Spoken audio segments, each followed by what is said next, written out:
tanahno itu berdehem. Nah, ini perlu diperhatikan. Kalau berdehem itu kok lebih daripada keluar 2 huruf, maka ini bisa membatalkan daripada sholat. In kanat al-qira'atu wajibatan kal fatihati awit tasyahudi al-akhir. Ketika misalkan seseorang membaca al-fatihah ataupun tasyahud akhir, ini perkara-perkara wajib ya, jaza at-tanahnuh, dia boleh berdehem kecuali dengan sebab misalkan tenggorokannya adalah mungkin sakit membaca al-fatihah, tapi karena sangat di sini mengganjilkan, nah seperti tidak masalah dengan sebab adanya uzur. Tapi kalau tidak ada uzur, tidak ada alasan, kok tiba-tiba ini bisa membatalkan sholat. Karena banyak ulama yang sepakat bahwasanya tanahnuh, berdehem di dalam sholat ini termasuk daripada kategori 2 huruf. Ya. Bahkan kalau ulama yang ketat, baik ada hajat atau tidak, kalau tanahnuh berdehem di dalam sholat ini batal. Kecuali memang ada uzur yang tadi ya, uzurnya tenggorokannya sakit. Apalagi kok dehem niatnya mengingatkan imam, mungkin imamnya terlalu lama akhirnya itu otomatis langsung batal sholatnya. Ya. Kemudian asani al-fi'lu al-kasir. 2 perkara yang membatalkan sholat adalah melakukan pekerjaan yang banyak, melakukan gerakan yang banyak. Nah, gerakan di dalam sholat itu ada 3 gerakan. Yang pertama gerakan yang besar, skala besar. Kemudian yang kedua gerakan yang sedang, pertengahan. Dan yang ketiga gerakan kecil. Yang pertama gerakan yang besar ini baik sengaja ataupun tidak sengaja, baik hanya sekali gerakan, ini membatalkan daripada sholat. Contohnya gerakan yang besar seperti apa? Melompat.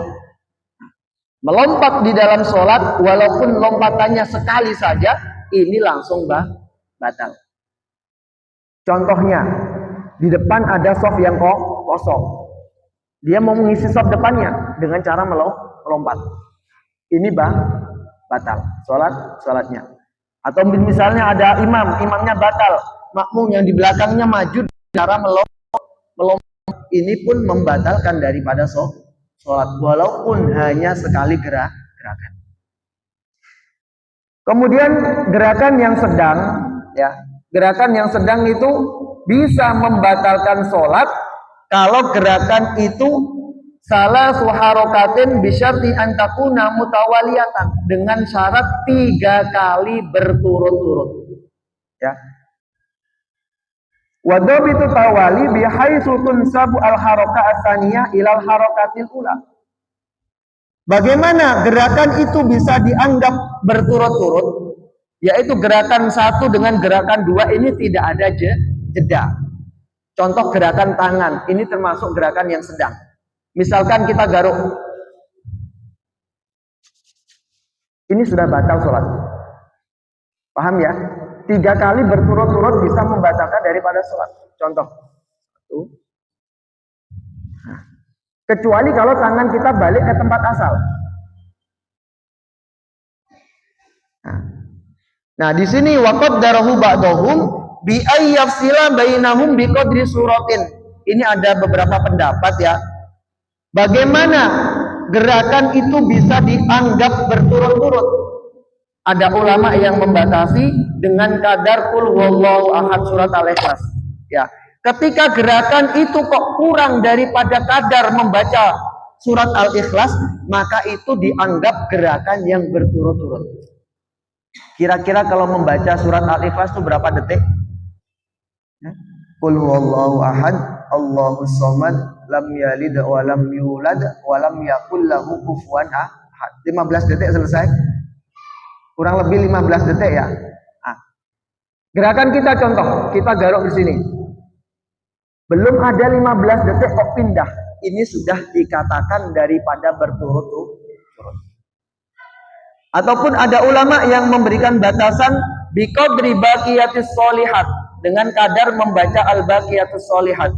Subhanallah, walhamdulillah wala ilaha illallah wallahu akbar. Ini namanya baqiyatus sholihat. Bahkan ada ulama yang memberikan batasan hanya sekedar daripada tumakninah saja. Ini lebih sempit lagi. Nah, jadi kalau kita berhenti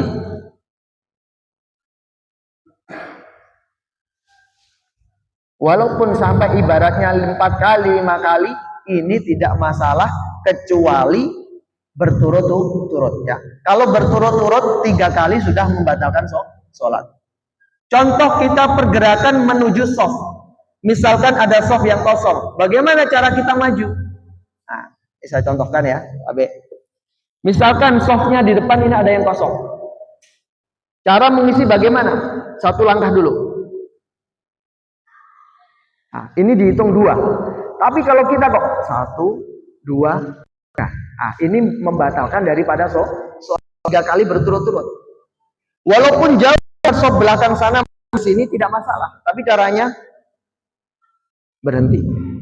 1 lagi. Nah, ini walaupun jauh tidak masalah.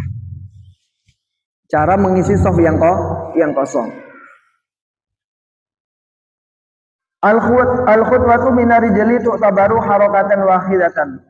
Al-harakatu al-wahidatu awil harakatani la tubtilu as-shalah wa in ta'ammada illa fi thalathati halatin fatubtilu as-shalah. Kalau gerakannya ini kecil ya. Gerakan kecil itu mana saja? Jari, telinga, hidung, kemudian mata. Ini mau bergerak 1000 kali tidak masalah. Coba menggaruk. Bagaimana cara menggaruk? Seperti ini aja.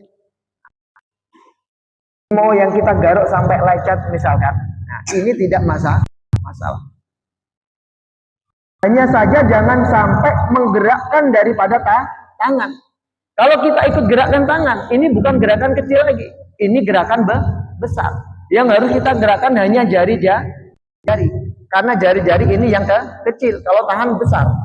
Ya, tanpa menggerakkan tangan. Seperti ini saja.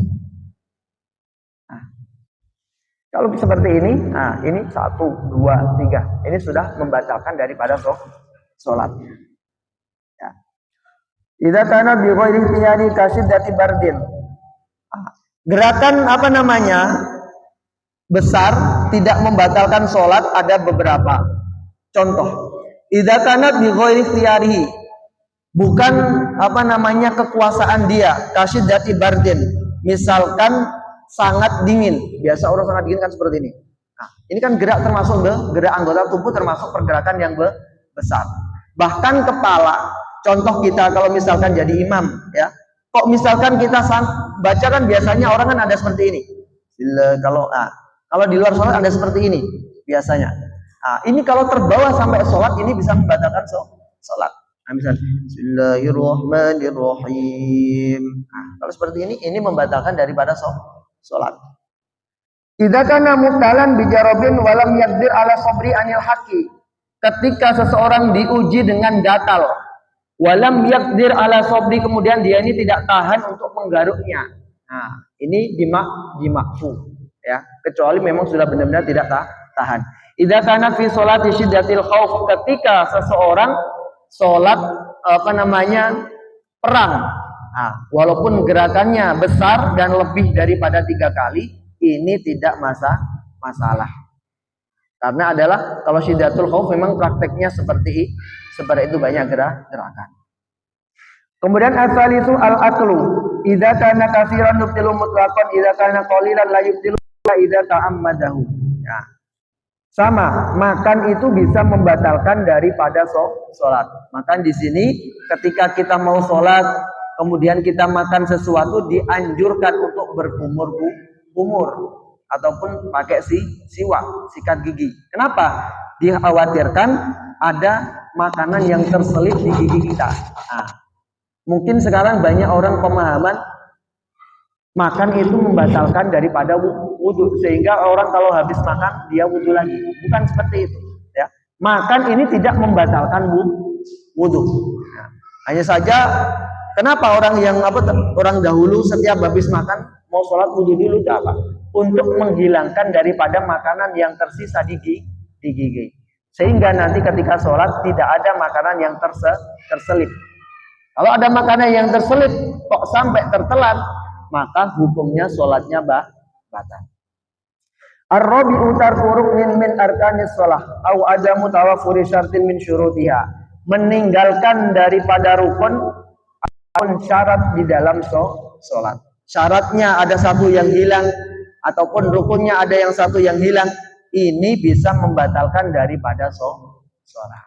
Nah, bisa dipahami insyaallah ya. Nah, itu yang perkara yang membatalkan sholat. Boleh ada yang bertanya? Cukup insyaallah ya. Nah, ini saya saya umumkan jamaah sekalian. Insyaallah nanti sebentar siang kita akan kedatangan tamu daripada jamaah Pakistan ya. Nah, kurang lebih nanti ada 7 orang sama penerjemahnya ada 10 orang. Nah, insyaallah. Kemudian hari Ahadnya, hari Minggunya akan diadakan pertemuan di sini. Kurang lebih ya mungkin targetnya 100 sampai 200 orang yang hadir. Insya Allah kalau kita ada waktu bisa sama-sama untuk duduk mengambil ibroh, mengambil pelajaran berkah, supaya kita bisa menghidupkan daripada masjid ini, termasuk salah satu bentuk memakmurkan masjid, menghidupkan amalan masjid sebagaimana amalan dibuat oleh Rasulullah pada zaman dahulu. Insya Allah ya. Nah, semoga Allah Ta'ala memberikan kita kefahaman, kita akan istiqamah menyampaikan insyaallah. Subhanallah bihamdihi, subhanallahumma bihamdika, asyhadu an la ilaha illa anta, astaghfiruka wa atubu ilaik. Assalamualaikum warahmatullahi wabarakatuh. Assalamualaikum warahmatullahi wabarakatuh. Waalaikumsalam warahmatullahi wabarakatuh. Kita sudah bertemu dengan ketua pemuda masjid ya, pemuda. Yang muazin juga ya, muazin ya. Bilangnya juga, masya Allah. Tokoh ini adalah Ustadz Temi ini, masya Allah. Ini didampingi oleh Ustadz yang ada di sini. Kita lagi sudah pengajian nih, masya Allah. Dan ini Bapak. Oke, kegiatan ini Pak setiap hari apa ini? Setiap malam Jumat. Jumat subuh ya? Iya, Jumat subuh. Bagaimana tadi pengajiannya? Ini setelah apa? Setelah tadi pengajian, ini ada banyak konsumsi nih. Konsumsi ini dari siapa ini Pak Temi? Ini sumbangan dari ibu-ibu jamaah. Jamaah Masjid Uswatun Hasanah.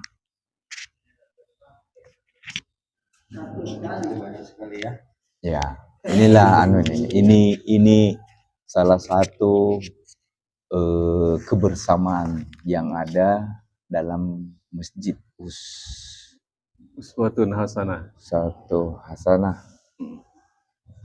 Kegiatan ini Ibu-ibu. Ibu-ibu. Jadi ini ibu-ibu ini ngumpul-ngumpul ini. Ngumpul uang. Coba lihat ya menunya tuh. Wis keren sarapan nasi kuning. Ibu-ibu ya. Ibu juga ada majelis taklim kan? Ayah Saya. Stalim Husanawa Hasanah.